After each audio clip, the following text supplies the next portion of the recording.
Isinusulong natin ang food stamp program upang matiyak na hindi lamang busog ang mga benepisyaryo, kundi malusog, masigla at malakas na magagampanan nila pang-araw-araw ang kanilang mga gawain. Katuwang ninyo ang pamahalaan, hindi lamang sa pagbuo ng inyong mga pangarap, kundi pagsasakatuparan ng mga ito. Tandaan po ninyo, sa itinataguyod natin na bagong Pilipinas, walang gutom. Walang gutom at lahat ng mga Pilipino ay produktibo at may positibong pananaw sa buhay.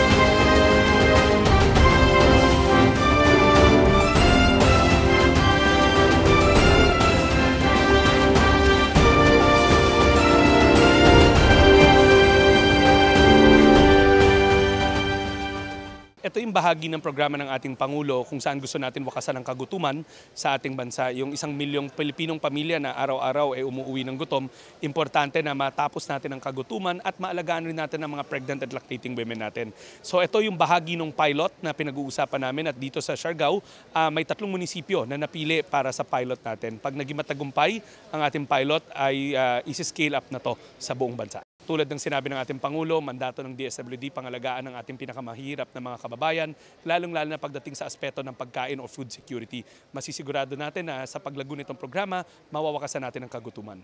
Masaya po kasi malaking tulong po to sa amin, lalo na may mga anak po kaming maliliit, tsaka sa hirap po ng buhay ngayon, tsaka sa lalo na sa pagkain, sa pag-support sa mga bata, lalo na't nag-aaral sila.